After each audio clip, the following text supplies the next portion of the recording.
Hi, this is Sean Weaver with Six String Country, and in this lesson we'll be taking a look at Reedology by Jerry Reed. And Jerry really remains basically my favorite guitar composer of the 20th century, and I think a lot of folks. I'm well aware that Chet Atkins recorded many Jerry Reed compositions as well as him being a profound influence on, I know, Brent Mason and a lot of the Telecaster kind of guitar players. So Jerry, you may be familiar with from his big hits as a singer and as a songwriter, and also he was in movies, and you may be familiar with Eastbound and Down and songs like Amos Moses. But in addition to all those great tunes, he was a ridiculous guitar player, and took a lot from Chet and then just ran in a completely different direction with it. And his songs are like mini orchestras. So having said that, we'll get into Reedology with this lesson, but it is going to be in drop D.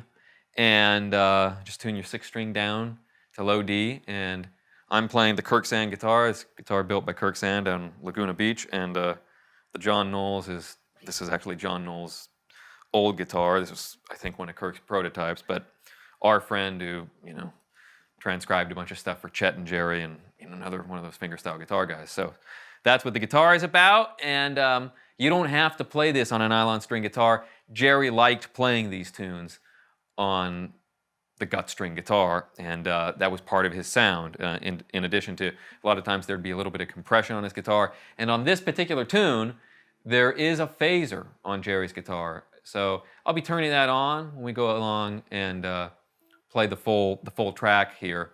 But as we get into the lesson, I'll keep the sound nice and clean for you so you can hear all the notes articulated. And that's a little bit about the tone for this if you want to sound just like Jerry. Otherwise, a lot of times I'll play this on a steel string guitar. I've even played this on a Strat and kind of played blues in the middle. So you can play it on any guitar you want. But for today, I'll be sticking with the nylon string. And now we'll get into the tune.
Starting at the tune, we're going to be playing a D6 chord, is actually what it's called. And I'm going to talk a bit about right hand fingers in this lesson in particular. Jerry's right hand was a lot different than Chet's right hand, and you can do it different ways. I don't really play exactly like Jerry as far as the right hand goes. I never quite developed that completely authentically, but the idea of Jerry's right hand is a lot of times he didn't use his index finger, so he'd curl it back and he'd play with thumb and middle and ring finger a lot of times.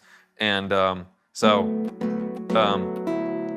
he didn't always do that. That was kind of a progression. I mean, so exactly when he began doing that, some other folks could tell you a lot about, and there's, several folks that really know a lot about Jerry Reed. I'm learning along with everyone else, but I'm going to go ahead and use my thumb as well as pretty much all these three fingers that I'm playing, and you'll see kind of what I'm doing as I'm going through this nice and slowly for you, like on guitar.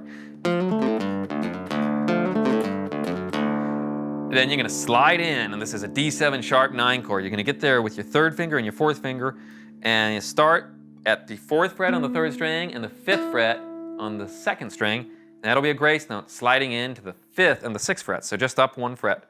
from where you start. It's also the Jimi Hendrix chord.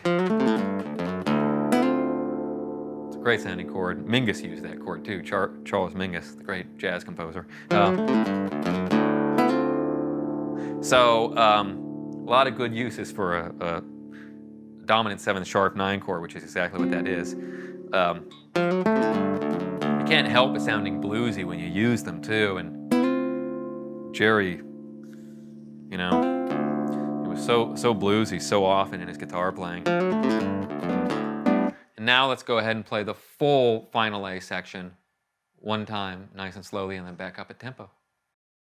2, 3.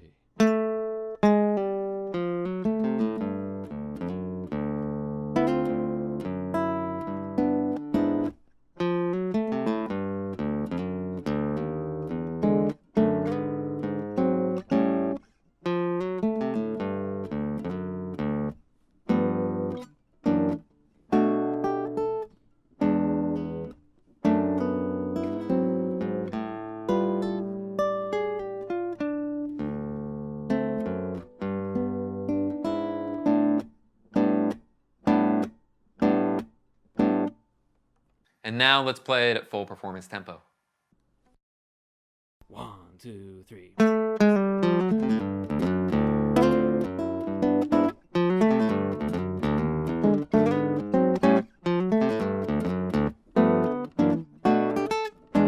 In this lesson, we'll be taking a look at what I'm playing for a little electric guitar solo over the changes that Jerry was playing behind the harmonica solo that we talked about. So, as far as taking a little electric solo, like I mentioned in another lesson, because I don't play harmonica well enough to really do what this kind of tune would require. So just wanted to take like kind of a nice little blues-based kind of solo, but you know, still appropriate with the chord changes of the tune and staying relatively in the style. So I pulled out this guitar, and it worked. And there's so much to say about lead guitar. It really is a totally separate area of study and consideration. But I'll just show you what I'm playing, and as I'm talking about this, I might mention a few general concepts that you might find mentioned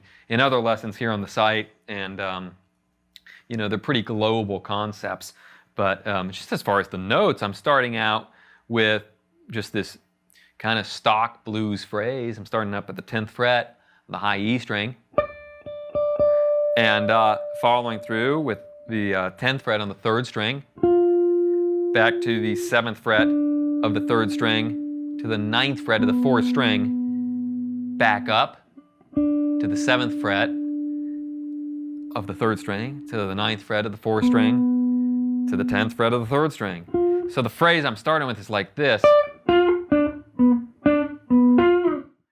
And now, let's play it at full performance tempo.